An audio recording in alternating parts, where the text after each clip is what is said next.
இவ்வளோ கூட்டம் வந்திருக்கே, இந்த கூட்டம் பூரா நம்ம பேசுறதை கேட்டு நம்புது போலன்னு நினச்சா நம்புறது இல்லை. நீலாம் ஒரு ஆள் பேசிக்கிட்டு இருக்க பேசு அப்படின்னு பார்க்குறது. அது பிராமண கடப்பாறை கிடையாது. அது பிராமண அது வரிசை எல்லாம் பல கடப்பாறைகள் அங்கே பல்குத்திர குச்சியாயிருச்சு. நம்ம கிழவனுக்கு பல்குத்திர குச்சி தான் இந்த சீமான்கிற கடப்பாறையும். நேற்று சீமான் இங்கே வந்து ஆமாம் எனக்கு அரசியல் கற்றுக் கொடுத்தவர் தான் திருமாவளவன் தான். திருமாவளவன் தான் எனக்கு பெரியார். பெரியார்லாம் பெரியார் இல்லையா, ராமதாஸ் தான் பெரியார். ஐயோ ராமதாஸ் சொல்லிவிட்டோமே, விடுதலை சிறுத்தைகள் கட்சி கோச்சுக்கிட்ட என்ன பண்ணுறது அப்படின்னா எங்கள் அண்ணன் திருமாவளவன் இன்னொரு பெரியார். இன்னும் ஒரு பேரை சொன்னா எதிரி புறா நடுங்கி பதறான் பாருங்க, அதுதான் பெருமைக்குரிய விஷயம். பெரியார் ஒருவர் தான் பெரியார் என்ற கூட்டத்திற்கு பெருந்திரளாக கூடி வந்து இருந்து நின்று கால் மாற்றி கால் காத்திருந்து இந்த கூட்டத்தில் கலந்து கொள்ளும் உங்கள் அனைவருக்கும் முதலில் நன்றி சொல்ல கடமைப்பட்டிருக்கிறேன்.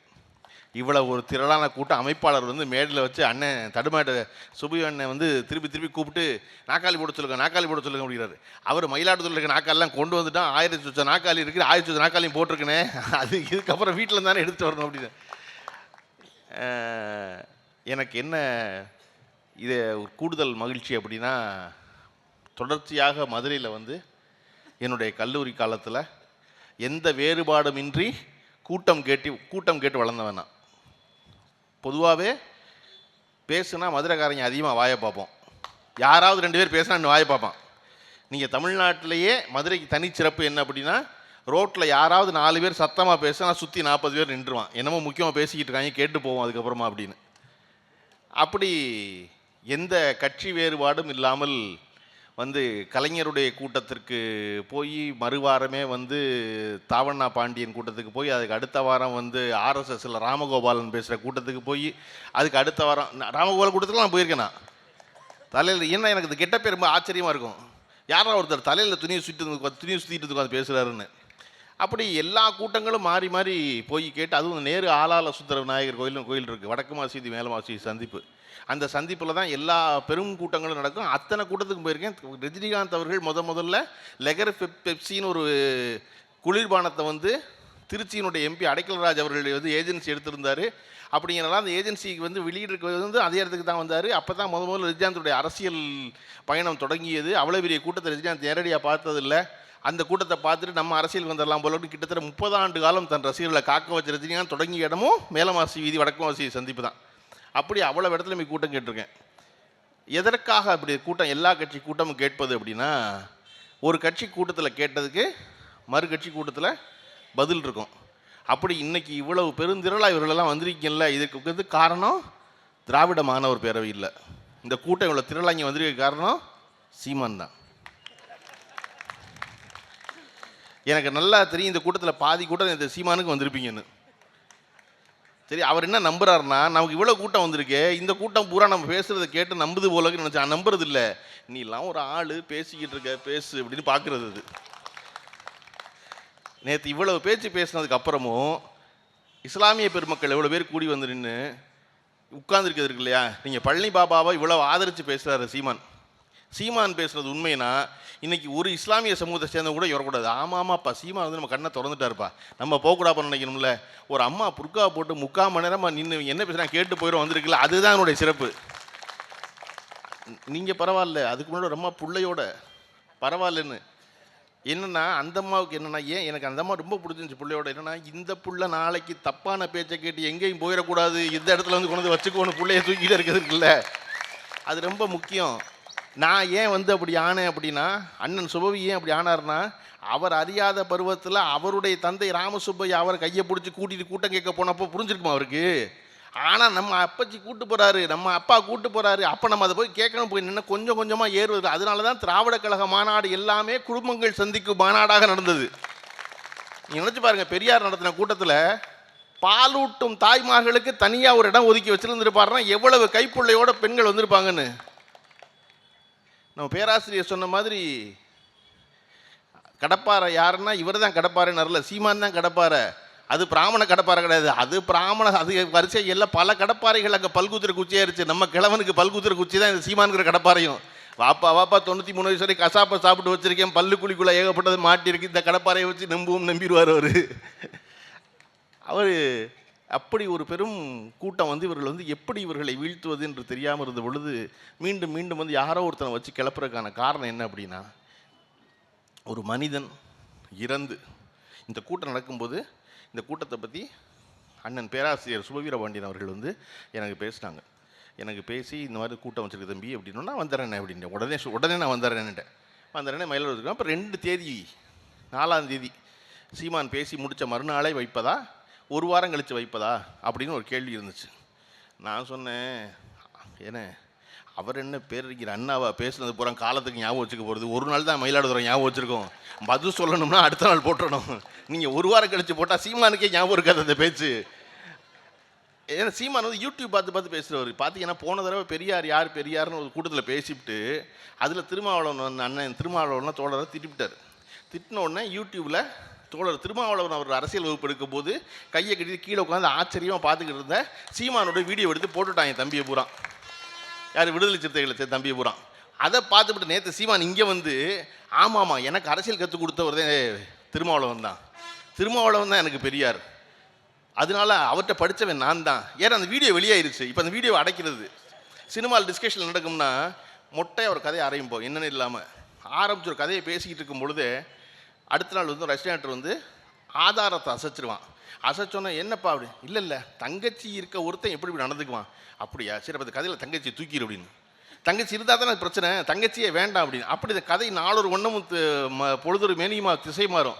அப்படி சீமான் வந்து பெரியார் பற்றி பேச வந்துவிட்டு யாரெல்லாம் தமிழ்நாட்டில் பெரியார்னு சொல்கிறேன்னு சொல்லிட்டு ஒவ்வொரு கூட்டத்திலையும் மாறி இப்போ கடைசியில் எங்கே வந்து நிற்கிறாருன்னா ராமதாஸ் தான் தமிழ்நாட்டின் பெரியார். பெரியார்லாம் பெரியார் இல்லையா, ராமதாஸ் தான் பெரியார். ஐயோ ராமதாஸை சொல்லிவிட்டோமே, விடுதலை சிறுத்தைகள் கட்சி கோச்சுக்கிட்டு என்ன பண்ணுறது அப்படின்னா எங்கள் அண்ணன் திருமாவளவன் இன்னொரு பெரியார். இப்போ யார் தன் வீட்டு கார் ஓட்டுநர் மட்டும்தான் அவர் பெரியார்னு சொல்லலை, கடைசியில் சொல்லி முடிச்சிருவார். அவருக்கு என்ன புரியலண்ணா, நீ யாரையெல்லாம் பெரியார்னு சொல்கிறியோ அவர்களெல்லாம் பெரியார்னு சொன்னது பெரியாரை தான். எல்லாருமே பெரிய இந்த மேலே இருக்க எல்லாரும் பெரியார் தான். இந்த அண்ணன் பேச வந்தார். அண்ணன் சொன்னார் நான் பேச்சு கேட்கத்தான் வந்தேன்னார்.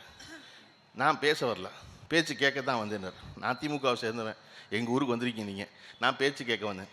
இல்லை நீ வந்திருக்கீங்க மரியாதை கேட்டு பேசுங்க ஒரு 5 நிமிஷம் அப்படின்னா அந்த 5 நிமிஷத்துக்குள்ள பெரியாரை பற்றி இந்தியாவில் யாரெல்லாம் சொன்னால், விபி சிங் என்ன சொன்னார், அவர் என்ன சொன்னார், பீகாரில் என்ன சொன்னாங்க, நான் எதுக்கு இங்கே வந்திருக்கேன் அப்படிங்கிற இவர் சொன்னார். அப்போ இவ்வளவு தரவுகளோடு ஒருவர் இருக்கும் பொழுது இந்த ஊருக்குள்ளே வந்து நீங்கள் திராவிட கோட்டையை இடிக்க போகிறீங்க. விட்டுவார் அவர் மயிலாடுதுறையில், ஏய் வாப்பா யாரு பாம்பார். இது பேச்சு ரெடி பண்ணுறது இல்லை, மேடை மேலே ஏறி நண்பா நண்பின்னு கூப்பிட்றது இல்லை, ஒரு வாரம் ப்ராக்டிஸ் பண்ணுறது இல்லை. நீ சும்மா மேடைக்கு கூப்பிட்டா பேசுவோம். நீங்கள் பாருங்கள், நீங்கள் இந்த கட்சி ஒரு புது கட்சி தமிழக வெற்றி கழகம்னு பேர் வச்சுக்கிட்டு அந்த கட்சிக்குள்ளே ஒவ்வொரு ஆளாக வந்து அண்ணா திராவிட முன்னேற்ற கழகத்தில் கால்களை தேடி கொண்டிருந்தவர்கள், அவர்கள் தலைவர்களை தேடி கொண்டிருந்தவங்க இல்லை, கால்களை தேடிக்கிறது எல்லாரும் போய் சேர்றான். போய் சேர்ந்து 10 நாளாக எல்லாரும் ஜனநாயகனுடைய ரிலீஸை பற்றி பேசிக்கிட்டு இருக்காங்க. அவ்வளோ பேர் ஜனநாயகன் ரிலீஸை. இன்றைக்கி அந்த நிர்மல்குமார் ஒருத்தர் இருக்கார், அவர் சொல்கிறார் படத்தை சென்சார் போர்டு பார்த்து 10 நாள் ஆச்சு, இன்னும் சென்சார் சர்டிஃபிகேட் கொடுக்கல, தளபதியை முடக்குவதற்கான எல்லா வேலையும் நடந்து கொண்டிருக்கிறது. சென்சார் போர்டு கொடுக்குறது சென்ட்ரல் கவர்மெண்ட்டு, நீ அவசரத்தில் திட்டம்னு சொல்லிவிட்டு பார்ட்னரை திட்டிக்கிட்டு இருக்கீங்க, பங்குதாரரை திட்டிக்கிட்டு இருக்கீங்க. அப்புறம் அவர் சொல்லணும் என்ன இல்லையா, இவர் எங்கேருந்து கிளம்பி வந்தவங்க, தபால் கார்டு விலையை குறைப்பேன்னு சொன்ன எம்ஜிஆர்லேருந்து கிளம்பி வந்தவங்க இல்லையா. நம்ம வரலாறு ரொம்ப முக்கியம். தபால் கார்டை குறைக்கணும்னு சொன்னால் மொத்த தமிழ்நாடு சிரிச்சு தபால் கார்டெல்லாம் நம்ம குறைக்க முடியாது, சென்ட்ரல் கவர்மெண்ட் குறைக்கணும்னு. ஓ அப்படி, அது நமக்கு சம்மந்தம் இல்லையா அப்படின்ட்டு. அந்த மாதிரி இப்போ சென்சார் போர்டெலாம் தமிழ்நாடு கவர்மெண்ட் கொடுக்குறது இல்லைப்பா, சென்ட்ரல் கவர்மெண்ட் கொடுக்குறது. ஓ அப்படியா அப்படின்ட்டு இப்படி பேசாமல் இருக்கிறீங்களே. இவ்வளவு பேசுகிறீங்களே 10 நாளாக நீங்கள் ஜனநாயகன் படத்தை பற்றி. உங்கள் கொள்கை தலைவர் யாருன்னா பெரியார். பெரியார் ஒருத்தர் வேண்டான்னு சொல்லுவார், ஒருத்தர் பெரியார் ஒருத்தர் சிறியார்னு ஒருத்தர் பேசுவார். அதை பற்றி ஒருத்தரும் பேச மாட்டாங்க. ஏன்னா அந்த கட்சியில் யாருக்குமே பெரியார் யாருன்னே தெரியாது. அப்புறம் தான் இப்போ மெதுவாக சொல்லியிருக்காங்க, நீங்கள் வெறும் பெரியாரை சொல்லாதீங்க, பெரியார்னு சொன்னால் தெரியாது, அண்ணாவையும் சேர்த்து சொல்லுங்கள் அப்படின்னு அண்ணாவை சேர்த்துட்டான்ட்டே. பெரியாரே தெரியாது, நீங்கள் எப்போ அண்ணாவை தெரிஞ்சுக்கிட்டு அதுக்கப்புறம் கலைஞருக்கு வந்து அதுக்கப்புறம் பெண்களுக்கான சொத்துரிமை தெரிஞ்சு அதுக்கப்புறம் வந்து இடஒதுக்கீடு தெரிஞ்சு என்னைக்கு வந்து சேர்றது அந்த வண்டி இங்கே. அப்போ இவ்வளவு பெரிய ஒரு அரசியல் வைத்திருக்கும் பொழுது நம்ம எதை கொண்டாட வேண்டியிருக்கிறது அப்படின்னா, கைப்பிள்ளையை தூக்கிட்டு கூட்டத்துக்கு வர பெண்களை கொண்டாட வேண்டியிருக்கிறது. அடுத்த தலைமுறை மேல் அக்கறையோடு இருப்பவர்களை கொண்டாட வேண்டியிருக்குது. இன்றைக்கி தொடர்ச்சியாக சாரியாக இவ்வளவு இளைஞர்கள் இங்கே வந்தது இருக்குல்ல, அது பெருசாக கொண்டாடப்பட வேண்டியது. பெரியாருங்கிற ஒருத்தர் இறந்து 52 ஆண்டு காலம் ஆகிவிட்டது. சரியாக சொல்லலாம் 53 வருஷம் ஆச்சு. 53 வருஷம் கழிச்சு ஒருத்தரை இன்னமும் பேசிக்கொண்டே இருக்கிறோம் என்பது அவருடைய பெருமைக்குரிய விஷயம் அல்ல. இன்னமும் ஒரு பேரை சொன்னா எதிரி புறா நடுங்கி பதறான் பாருங்க, அதுதான் பெருமைக்குரிய விஷயம். நம்ம பேசாம போகலாம். ஏன்னா எப்பொழுதும் எவரால் ஒருவன் உயர்வடைந்தானோ அவன் நன்றியோடு இருப்பான்னு சொல்ல முடியாது. எவனால் ஒருத்தனுடைய கோட்டை தகர்க்கப்பட்டதோ அவன் வெஞ்சினம் கொண்டு காத்துக்கிட்டு இருப்பான், எப்படியாவது ஏதாவது செஞ்சிட முடியாதான்னு. ஆனால் அவன் தொடர்ச்சியாக தோல்வி எடுத்துருக்கான். காரணம், அவன் எடுக்கிற கத்தி பூரா அட்டைக்கத்தி. இன்னைக்கு எடுத்துருக்க அட்டைக்கத்தி சீமான் இல்லையா? இல்லாட்டினா எப்படி நடக்கும்? மாறி மாறி ஆட்சி. அவர் சொன்னார்ல, சிங்கராயர் பேசும்போது சொன்னார், வந்து திருமாவளவனிடம் பேசினார்கள், வேல்முருகனிடம் பேசினார்கள். இன்றைக்கி அவர் பேசுகிற மாதிரி பேசுங்க. எங்கிட்டெல்லாம் பேசினாங்க, நான் யார்ட்டையும் சொல்லலை. அவங்க சத்துக்கு எங்கிட்டெல்லாம் பேசினாங்க. அது என்னன்னா, நீங்கள் நல்லா எந்தோடனே மோடியை திட்டுங்க, பிஜேபி திட்டுங்க, ஆர்எஸ்எஸ் திட்டுங்க, ஆனால் 5 நிமிஷம் மட்டும் திட்டுங்க. அதுக்கப்புறம் 55 நிமிஷம் திமுகவையும் கலைஞரையும் திட்டுங்க. நீங்கள் அதனால தானே பெரியாரை திட்ட வருகிற சீமான் பெரியாரெல்லாம் திட்டுனீங்க.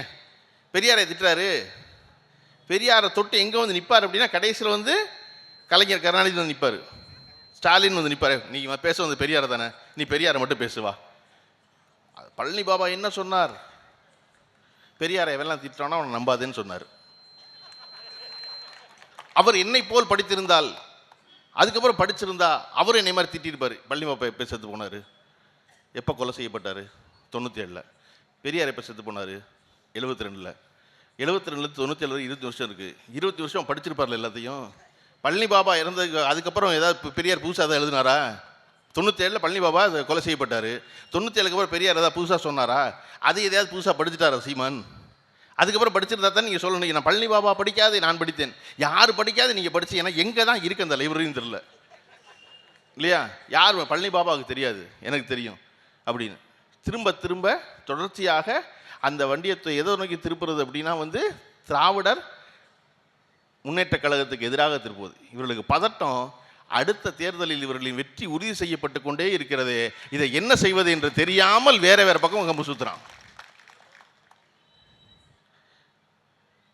ஒரு சர்க்கஸில் சிங்கத்தை முக்காலியில் உட்கார வச்சு சவுக்காலில் சொடுக்கிக்கிட்டு இருந்தான் ரிங் மாஸ்டர். பார்த்த எல்லா கூட்டத்துக்கும் இவ்வளவு பெரிய சிங்கம், காட்டுக்கு ராஜா, அதை ஒரு முக்காலியில் உட்கார வச்சிடறாங்க ஒரு சாட்டையை வச்சுக்கிட்டு. என்னைக்காவது ஒரு நாளைக்கு கரண்ட்டு போகுது, கரண்ட்டு போணுச்சுன்னா சிங்கம் என்ன செய்யும்? மாஸ்டர் அடிச்சிடும் அப்படின்னு நினச்சிக்கிட்டு கூட்டம் காத்திருக்கு. கூட்டம் காத்திருந்தது போய் ஒரு நாள் சர்க்கஸில் கரண்ட்டு கட் ஆயிடுச்சு. கரண்ட்டு கட்டானா கூட்டமே ஓன்னு ஒரு சத்தம். ஏன்னா இப்போ கரண்ட் வந்துச்சுன்னா அவர் அடிபட்டுவார் சிங்கத்தில். ஒரு 2 நிமிஷத்துக்குள்ள கரண்ட் வந்துருச்சு. ஜெனரேட்டர் போட்டு பார்த்தா மாஸ்டர் ஐத்தாப்பில் நிற்கிறாரு, சிங்கம் முக்காலிலே உட்காந்துருக்கு. மறுபடியும் ஓன்னு ஒரு பெரிய ஆச்சரியம் கூட்டத்துக்கு. கூட்டம் முடிஞ்சோன்னு க்ரீன் ரூமுக்கு போய் அந்த மாஸ்டரை பார்த்து, மாஸ்டர் எப்படி மாஸ்டர், வெளிச்சம் இருக்கும்போது பரவாயில்ல, கரண்ட்டு கட்டானப்போ எப்படி சிங்கம் உங்களை அடிக்காமல் இருந்துச்சு அப்படின்னோன்னா இந்த பயம் எனக்கும் வந்துச்சு, உடனே எனக்கு வந்துச்சு. ஆனால் அப்புறம் தான் புரிஞ்சிச்சு, சிங்கத்துக்கும் இருட்டில் கண்ணு தெரியாது இல்லையா? அப்படி நினச்சா நீங்கள் சொல்கிறீங்க சிங்கத்துக்கு கண்ணு தெரியும் இருட்டில், எனக்கு தான் தெரியாது, எனக்கு தெரியாது, ஆனால் சிங்கத்துக்கு கண்ணு தெரியும். இப்போ நீ அடிச்சிடக்கூடும் அப்படி நினச்சா நீங்கள் பயந்தீங்க, ஐயோ சிங்கம் அடிச்சிருமேன்னு. ஆனால் எனக்கு ஒன்று புரிஞ்சிச்சு, எனக்கு கண்ணு தெரியாதுன்னு சிங்கத்துக்கு தெரியாதுல்ல. எனக்கு கண்ணு தெரியாது, எப்போ சிங்கத்துக்கு தெரியும்? நான் சாட்டையை சொடுக்கிறத நிப்பாட்டினா தெரிஞ்சுக்கும் அது. நான் என்ன பண்ணேன், இருட்டில் சாட்டையை சுற்றிக்கிட்டே இருந்தேன். சிங்கம் நினச்சி ஓ இவனுக்கு கண்ணு தெரியும் போலன்னு உட்காந்துக்கிட்டே இருந்துச்சு பேசாமல். அப்படி சீமான் இருட்டில் சாட்டையை சொடுக்கிக்கிட்டே இருக்காரு. அந்த நாக்காளியில் முக்காலியில் உட்காந்துருக்கல சிங்கம், அது நம்ம ரொம்ப நாளாக முக்காலியில் உட்கார வச்ச குருமூர்த்தி. அதுக்கு தெரியாது இந்த மாஸ்டருக்கு கண்ணு தெரியாது, அது சும்மா சாட்டையை சுற்றுறான் எல்லா பக்கமும் லெஃப்ட் அண்ட் ரைட்லன்னு இல்லையா? விளங்காதவங்க ஆள் கூட்டுறது எப்படி கூட்டுறாங்க பாருங்க. ஏற்கனவே இங்கேருந்து போனாலே கூட்டம், நீ புதுசாக ஒரு ஆளை ரெடி பண்ணணும். இப்போ என்னென்னா அண்ணன் என்ன பண்ணுறாருன்னா, போகிற கூட்டத்துல எல்லாம் வந்து முதல்ல என்ன பேசுகிறாங்கிற வீடியோவை எடுத்து வேறு ஒவ்வொரு கூட்டத்திலையும் போய் போட்டு அன்று என்ன பேசினார் இன்று என்ன பேசினான்னு போட்டே இருக்காரு. நீங்கள் நினச்சிக்கிட்டு இருக்கீங்க நம்மளை மாதிரி ஒரே கருத்து பேசுவார், நீங்கள் வேறு பணம் கொடுத்தா அவரே எதிர்த்து பேசுவார். திராவிட மாணவர் பேரவை பணம் கொடுத்துச்சுன்னா சீமானே வந்து பேசுவார், சீமான் எதிர்த்து. அது ப்ராஜெக்ட், அவ்வளோதான். இப்போ இருக்க பதட்டம் என்ன அப்படின்னா, அந்த பக்கம் விஜய் ஒரு கட்சி ஆரம்பிச்சு வச்சுருக்காரு, இந்த பக்கம் நம்ம ஒன்று ஆரம்பிச்சு வச்சுருக்கோம். இதில் என்ன தாக்கு பிடிக்கிற, நீங்கள் ஆஸ்பத்திரிகளே பார்த்தீங்கன்னா வித்தியாசமான ஆஸ்பத்திரி எதுனா மனநல மருத்துவமனை. நீங்கள் வேறு எந்த இடத்துல உங்கள் வீட்டில் ஆளில் போய் சேர்த்திங்கன்னா, ஒரு ஆஸ்பத்திரியில் ஒரு கைகால் முடக்கம் பிரச்சனை ஹாஸ்பிட்டல் வந்து சேர்க்குறீங்க, ஒரு 3 நாளில் வந்து மருத்துவர் என்ன கேட்பீங்கன்னா, ஐயா எப்போ கூப்பிட்டு போகலாம் எங்கள் அப்பாவை. கண்ணில் பிரச்சனை ஹாஸ்பிட்டலில் கொண்டு சேர்க்குறீங்க, ஒரு 4 நாள் என்ன கேட்பீங்கன்னா, அம்மாவை எப்போ கூப்பிட்டு போகலாம் வீட்டுக்கு. வயிற்று வலி பிரச்சனை கொண்டு போய் தங்கச்சியை சேர்த்துருக்கு, ஒரு 5 நாளில் கேட்பீங்க, வீட்டுக்கு எப்போ போகலாம். எந்த ஆஸ்பத்திரிக்கு போனாலும் வீட்டுக்கு எப்போ போகலாம் தான் கேட்போம் இல்லையா? அதுதான் எல்லாரும் கேட்குறது. நோய் குணமாக போயிடணும். ஒரே ஒரு ஆஸ்பத்திரியில் மட்டும் கேட்க மாட்டோம். மண்டல மருத்துவமனையில் நம்ம வீட்டில் மனம் சரியில்லை, நான் கொண்டு போய் விட்டுட்டு நல்லா வச்சுக்குங்க, பார்த்து சௌரியம் பண்ணி மெதுவாக அனுப்புங்க, ஒன்றும் அவசரம் இல்லை, 3 நாள் அனுப்பிச்சிடாதீங்க. ஏன்னா அவன் வீட்டுக்கு வந்தால் தொந்தரவு, எப்போ என்ன செய்வான்னு தெரியாது, யாரை கடிப்பான்னு தெரியாது. அதனால வந்து ஒன்றும் அவசரம் இல்லை, 1 மாதம் ஆனாலும் வச்சு குணப்படுத்தி அனுப்புங்க. அப்படி ஒரு பைத்தியக்கார கூட்டத்தை சீமான் வச்சிருந்தாரு. அதே கூட்டத்தை இப்போ விஜய் வந்து கூப்பிட்றான்னு 2 பேருக்கு பிரச்சனை. என் பைத்தியத்தை அவன் கூட்டு போயிடுவானா, அவன் பைத்தியத்தை நான் கூட்டு போயிடுவானா பதட்டத்தில். பெரியார் எப்படி பெரியார், பெரியார் எப்படி பெரியார், பெரியார் ஒருவர் தான் பெரியார்னு யார் சொன்னதுன்னா, யாரை தலைவர் என்று சீமான் சொல்லி கொண்டிருக்கிறாரோ அந்த பிரபாகரனோடு தினசரி பழகிய, பிரபாகரன் கவிஞன் என்று போற்றி கொண்டாடிய காசி ஆனந்தன் சொன்ன வார்த்தை தான் பெரியார் ஒருவர் தான் பெரியார். அவருடைய கவிதை பெரியார் ஒருவர் தான் பெரியார். திராவிட மாணவர் பேரை சொல்லல, காசி ஆனந்தன் சொன்னார். நிஜமாவே பிரபாகரனோடு பழகுனவர், பிரபாகரனை வைத்து எந்த ஆதாயம் அடையாதவர், பிரபாகரனை வச்சு எந்த பொய்க்கதையும் சொல்லாதவர். அவர் சொன்னது பெரியார் ஒருவர் தான் பெரியார்னு. அப்போ நீங்கள் யாரையெல்லாம் கூட்டிகிட்டு வரீங்களோ அவர்கள் எல்லாரும் ஒரு இடத்துல பார்த்தீங்கன்னா பெரியார் தான் பெரியார்னு சொல்லியிருப்பாங்க. விதவை திருமணத்தை பற்றி பேசுனாங்க. இன்றைக்கி எல்லா இடத்துலையும் பெண்கள் வந்து இவ்வளவு பெருசாக பெரியாருக்கு கூடுவதற்கான காரணம் என்ன? அவருக்கு பெரியாருக்கிற பட்டத்தை பெரியார் தான், பெண்கள் தான் கொடுத்தாங்கன்னு எல்லாரும் தெரிஞ்சது. நீங்கள் யோசிச்சு பாருங்கள், நம்ம பிரியமான எல்லாருக்குமே நம்ம ஒரு பேர் கொடுக்குறோம் இல்லையா? அந்த பட்டத்தை கழட்டி விட்டாலும் அவர்கள் இருப்பார்கள். பெரியார் ஈவேரான்னு சொல்கிறக்கா இந்த நாட்டில் இருந்து மறைஞ்சிருவாரா? நாளையிலேருந்து ஈவேரான்னு சொல்லிடுவோம்னா பெரியார் நிஜமாகவே மகிழ்வார். பரவாயில்லப்பா, நம்மளை பெரியார்னு சொல்லாமல் பேர் சொல்லி கூப்பிட்றான், அதுக்கு தான் நம்ம போராடணும் அப்படி தான் சொல்லுவான். நாளைக்கு அறிஞர் அண்ணாவை வெறும் அண்ணன் நீங்கள் சொல்லலாம், கலைஞர் கருணாநிதியை வெறும் கருணாநிதின்னு சொல்லலாம் இல்லையா? இது எல்லாமும் நாம் விரும்பி அவர்கள் மேல் கொண்ட பற்று, நமக்காக அவர் உழைத்தவர்கள், உழைக்கின்றவர்கள், என்னாலும் அவர்களால் பலன் பெற்றவர்கள், நலனடைந்தவர்கள், சுயமரியாதை பெற்றவர்கள் என்பதால் இவர்கள்லாம் இந்த பேரெல்லாம் சொல்கிறோம். சரியா? அப்படி இல்லைன்னு வச்சுக்கோங்க, நான் என்ன செய்வேன், நானே எனக்கு பேர் வச்சுக்குவேன். எனக்கு ராமசாமின்னு பேர் வச்சாதானே பெண்கள் மாநாட்டில் கூடி பெரியார்னு பேர் வைக்கணும். நான் எனக்கு பெரியார்னே பேர் வச்சுக்கிட்டேன்னா இல்லையா? அப்படி ஒருத்தன் தனக்கு தானே சீமானே பேர் வச்சுக்கிறது. யாருமே நம்மளை சீமான்னு சொல்ல மாட்டாங்க, நம்மளே சீமான்னு பேர் வச்சுக்குவோம். சரி ரைட்டு, பெரியார் ஈவே ராமசாமியிலேருந்து பெரியாரை கழட்டிட்டா ஈவே ராமசாமி மிஞ்சோட கொள்ளு மிஞ்சும், சீமான்லேருந்து சீமானை கழட்டிட்டா என்ன மிஞ்சும்? உன் பேரை தவிர வேறு என்ன இருக்குது?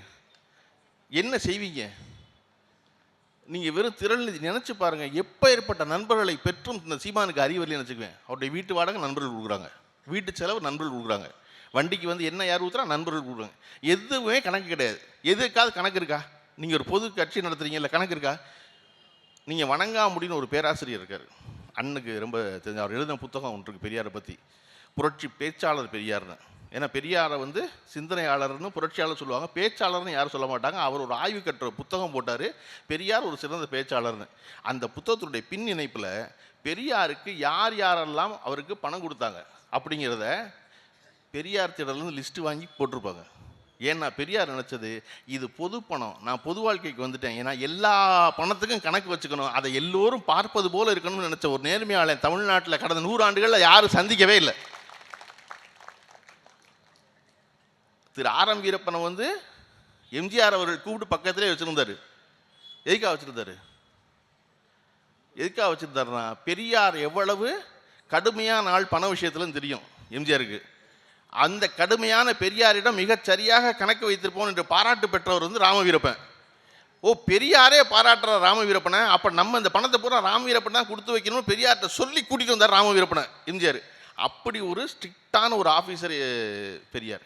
ஏன் அவ்வளோ ஸ்ட்ரிக்டாக இருந்தார் அப்படின்னா, அவருக்கு தெரியும் இந்த பணம் என்பது நம்ம ரொம்ப பத்திரமா வச்சுருந்தா தான் இந்த இயக்கத்தை வழிநடத்த முடியும், நம்ம கூட்டம் போட முடியும், நம்ம யார்கிட்ட போய் 10 காசுக்கு நன்கொடை கொடுங்கன்னு நின்றக்கூடாது. நம்ம பேர் வைக்க சொன்னால் காசு வாங்குவோம், ஃபோட்டோ எடுக்க சொன்னால் காசு வாங்க. எங்கிட்ட ஃபோட்டோ எடுக்க வர்றாங்க, காசு எடுப்போம். நீங்கள் பெரியார்ட்ட ஃபோட்டோ எடுக்க போனீங்கன்னா இன்றைக்கி மாதிரி செல்ஃபிலாம் எடுக்க முடியும். செல்ஃபி காலத்தில் பெரியார் இருந்தாருன்னா இன்றைக்கி பெரியார் தான் இந்த உலகத்தினுடைய மிகப்பெரிய கோடீஸ்வரன். யார் செல்ஃபி எடுத்தாலும் காசு கொடுன்றுவார். எதுக்கு சும்மா எடுக்கிறேன் ஃபோட்டோவை, எனக்கு காசு கொடுப்பாரு. ஏன்னா அந்த காசை வாங்கி சிறுக சிறுக சிறுக சேர்த்த பணத்தில் தான் அந்த இயக்கம் நடந்துச்சு. அதில் தான் அநாத பிள்ளைகளுடைய பள்ளிக்கூடம் நடந்துச்சு, அதில் தான் பெண்கள் கல்லூரி நடந்துச்சு, அதில் தான் எல்லாரையும் எடுத்தெறிஞ்சு பேச முடிஞ்சு அவரால். என்ன பேசுகிற நீ திரள் நிதியில் பொழைச்சவர் இல்லை அவர்.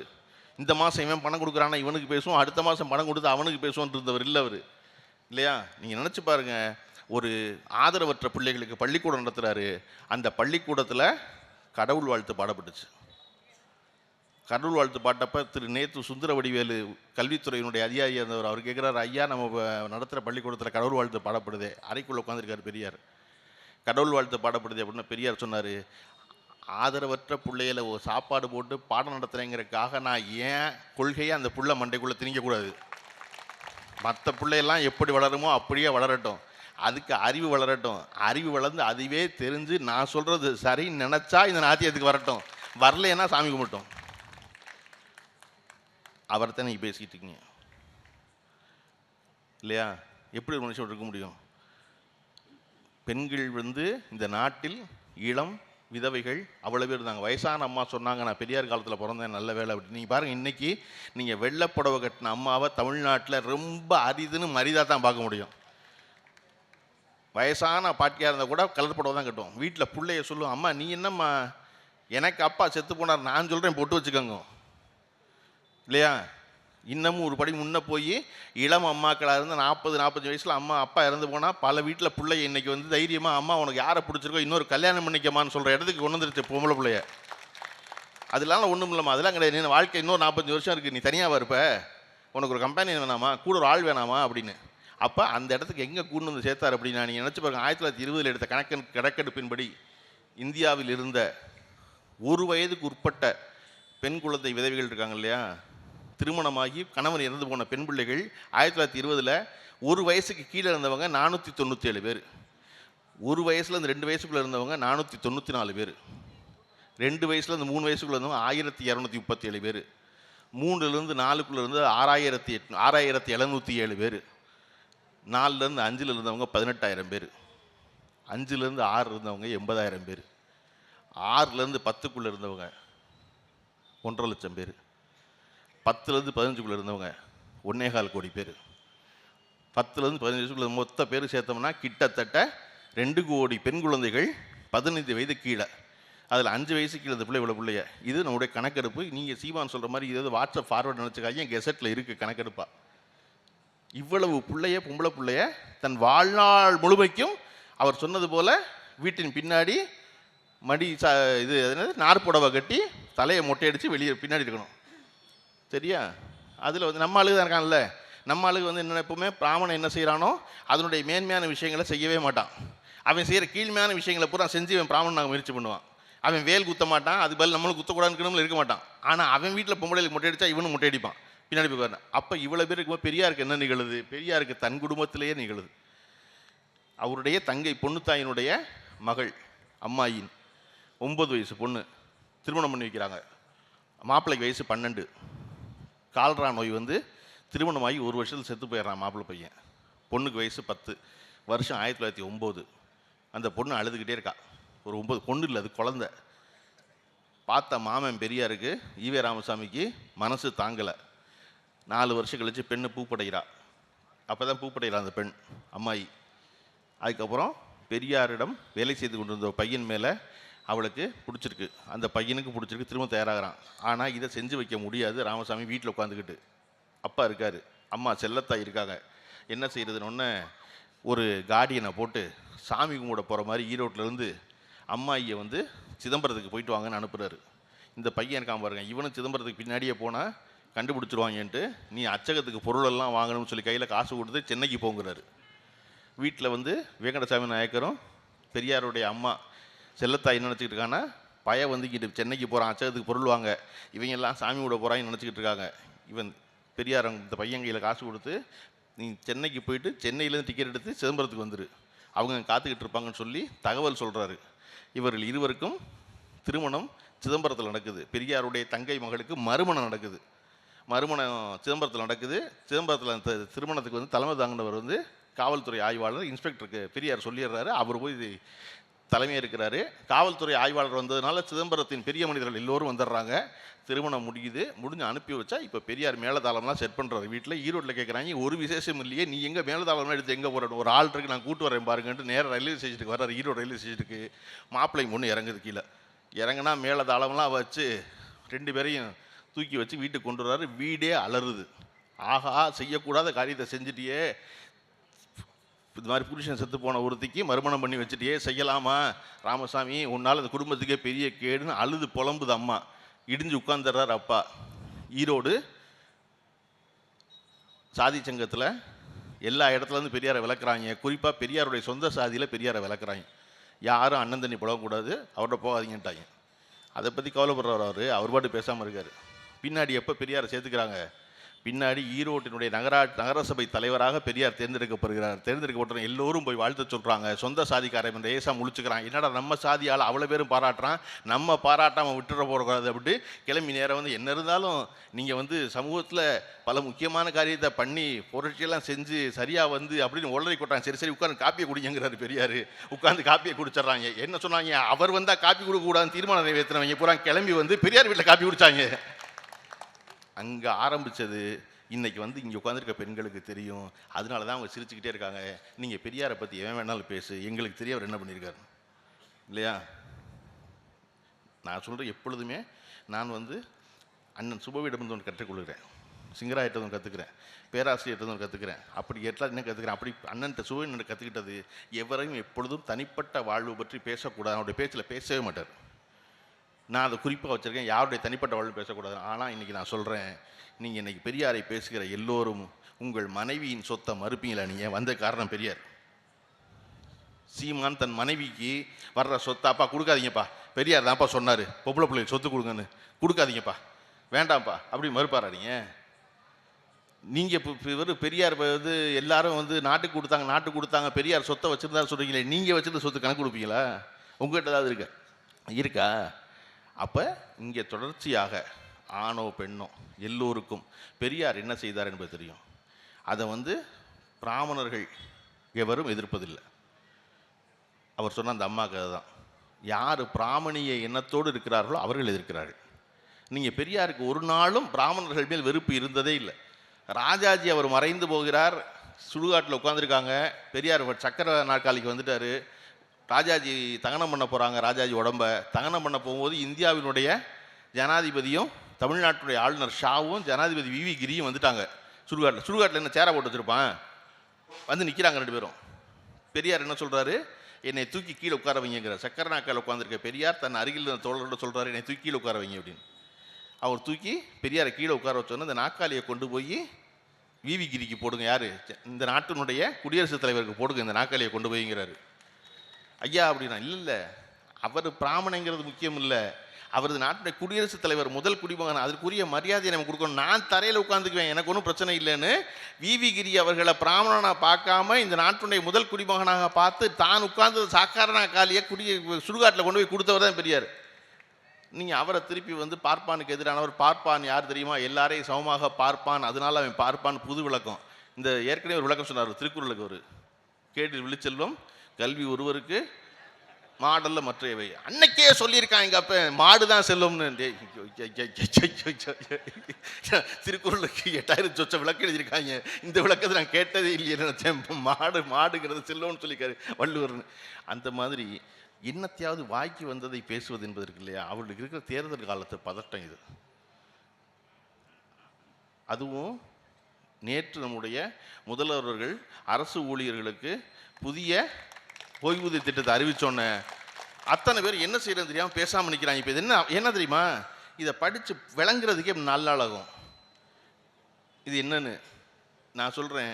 எப்படி தமிழ்நாட்டினுடைய திட்டங்களை நம்முடைய பக்கத்து மாநிலங்களெல்லாம் அவசரமாக எப்படி அவர்கள் பெயரில் எழுதி கொள்கிறார்களோ, நீங்கள் எப்போவுமே திராவிட முன்னேற்ற கழகத்துடைய திட்டங்கள் எல்லாத்தையும் பிற மாநிலங்களில் அப்படி எழுதிக்குவாங்க. அது இன்றைக்கும் பெண்களுக்கான உரிமை தொகைங்கிற வாக்குறுதி இல்லாமல் இந்தியாவில் எந்த மாநிலமும் தேர்தலை சந்திப்பதே இல்லை. பெண்களுக்கான பேருந்து பயணம் இலவசம் என்பதை சொல்லாமல் எந்த மாநிலமும் தேர்தல் சந்திப்பதில்லை. நம்ம முதல்ல சொன்ன பொழுது நம்மளோட திராவிட மாடல் அரசு முதல் வாக்குறுதியாக வழங்கப்பட்டது, அது எப்படி பெண்களை மொத்த பேரையும் அனுப்புவீங்க பஸ்ஸில் அப்படின்னு கேட்டவங்க இவங்க. அதை விட சிறப்பாக ஒரு கேள்வி கேட்டாங்க, பஸ்ஸில் தான் பயணத்துக்கு வந்து பணம் இல்லைல்ல, அந்த இதுக்கு ஏன் சீட்டு கொடுக்குறீங்க கையில் அப்படின்னு கேட்கும்போது நல்லா இருக்கா? ஆமாம் இல்லை, நான் 5 ரூபா கொடுத்தா எனக்கு டிக்கெட் கொடுக்கணும், கூட என் தங்கச்சி வர்றா, அவள் காசு கொடுக்கல, அவளுக்கு எதுக்கு டிக்கெட்டு? கட்டணம் இல்லா பயணம் சீட்டு கொடுக்குறாங்க, எதுக்கு? தேவையில்லைல்ல. எதுக்கு தேவைன்னா, அப்படி சீட்டு கொடுத்தாலும் எவ்வளவு சீட்டு போயிருக்குன்னு தெரியும், எவ்வளவு பெண்கள் பயன்பெற்றிருக்காங்கன்னு தெரியும், அதன் மூலமாக எத்தனை கோடி சேமிக்கப்பட்டது என்று தெரியும். நான் சொல்கிறேன் கேளுங்க, இந்த நாட்டில் தமிழ்நாட்டில் இதுவரையும் வந்த திட்டங்களிலேயே மிகப்பெரிய சமூக மாற்றத்தை அடுத்த 10 ஆண்டுகளில் ஏற்படுத்த போகிற திட்டம் எது அப்படின்னா, பெண்களுக்கு பேருந்தில் கட்டணமில்லா பயணம் என்பது அவ்வளவு பெரிய மாற்றம். அந்த மாற்றம் இப்போ தெரியவே தெரியாது. இன்றைக்கி அந்த பேருந்தில் பயணப்படுற ஒரு 18 வயசு புள்ள மயிலாடுதுறையில் என்னவா ஆகிறது அடுத்த 10 ஆண்டுகளில் என்பது 10 ஆண்டு கழித்து நீங்கள் லிஸ்ட் எடுத்தீங்கன்னா தான் தெரியும், ஓ இவ்வளவு தூரம் வந்திருக்கா இந்த திட்டம் அப்படின்னு. எப்படி வந்து பள்ளிக்கூடங்களில் வந்து உணவளிக்கிற திட்டத்தை வந்து நம்ம திரும்ப பெறவே முடியாதோ, அதை போல் பெண்களுக்கு பேருந்தில் பயணம்ங்கிற திட்டத்தை இன்னொரு தடவை யாராலையும் திரும்ப பெறவே முடியாது. ஏன்னா மொபிலிட்டி ஆஃப் விமன் தான் ரொம்ப முக்கியம். பெண்கள் வெளியே வருவது முக்கியம், வீட்டை விட்டு அடுத்த இடத்துக்கு போகிறது முக்கியம். என்ன சொல்லுவான் முதல்ல ஒருத்தன் வீட்டில் இருக்க அண்ணனோ தம்பியோ எவனோ என்ன சொல்லுவான், என்ன இந்த 5000 ரூபா வேலைக்கு நீ சேம்பரத்துக்கு போய் என்னோட போகிற, அதெல்லாம் போக வேண்டாம், பேசாமல் இங்கேயே வீட்டு வேலையை பார்த்துக்கிட்டு அப்படிமா. இப்போ அந்த பொண்ணு என்ன சொல்லுவான், அவள் வெளியே போக தவிக்கிறா இல்லையா, அவள் என்ன சொல்லுவா, அண்ணே பஸ்ஸு சும்மா தான் போகுது, சேம்பரத்தில் கடை வச்சுருக்காரு, அவன் பெரிய அண்ணன் தான் வச்சுருக்காரு, நான் காலைல 9க்கு போகிறேன், சாயந்தரம் 6க்கு வந்துடுவேன் அப்படிப்பா. அப்போ பஸ்ஸு சும்மா போகுது, ரைட்டு, வீட்டில் சோத்தை கட்டு போகட்டு சிதம்பரத்துக்கு போகிற பெண் முதல்ல பேருந்தில் தனியாக பயணம் பண்ணுறா, அவளுடைய பிரச்சனைகளை அவள் சந்திக்கிறா, அதுக்கான தீர்வு அவள் தேடுறா, அவள் கையில் சொந்தமாக சம்பாதிச்ச பணம் 5000 ரூபா கையில் வருது இல்லையா, அந்த 5000 ரூபாயில் முதல்ல அவள் சொந்தமாக சானிட்டரி நாப்கின் வாங்க போகிறா, யாருக்கிட்டையும் காசு கேட்காம. ஒருத்தி சொந்தமாக மருத்துவத்துக்கு பணம் சொல்லிக்க போகிறா, அம்மாவுக்கு பணம் கொடுக்க போகிறா. அந்த 5000 ரூபாயில் சிதம்பரம் வரை போன பொண்ணு என்ன சிந்திப்பானா, இங்கே 5000 ரூபா கொடுத்து வாங்குற வேலைக்கு அந்த வேலையை இன்னும் கொஞ்சம் முனைப்போடு அடுத்த படிப்பை மேற்படிப்பை படித்தோம்னா சென்னைக்கு போய் வேலை செய்யலாம், அங்கே சம்பளம் 15000 ரூபான்னு இந்த இலவச பயனாவளை மேலும் படிக்க தூண்டுனா அதற்கும் நம்முடைய திராவிட மாடல் அரசு பணம் கொடுக்குது. பணம் கொடுக்குறாங்க, 1000 ரூபா படி மேற்கொண்டு படித்தா சென்னைக்கு போக 15,000 20,000 சென்னைக்கு போன பொண்ணு மும்பைக்கு போக முயற்சி பண்ணுவான், மும்பைக்கு போன பொண்ணு உலகம் பூரா சுற்றி வர முயற்சி பண்ணுவான். இதெல்லாம் எங்கே கிளம்புனுச்சுன்னா மயிலாடுதுறையிலேருந்து சிதம்பரத்துக்கு இலவச பேருந்து பயணத்தில் தொடங்குனுச்சுது. இது தெரிவதற்கு 20 ஆண்டு காலம் ஆகும், குறைஞ்சபட்சம் 10 ஆண்டு காலம் ஆகும்.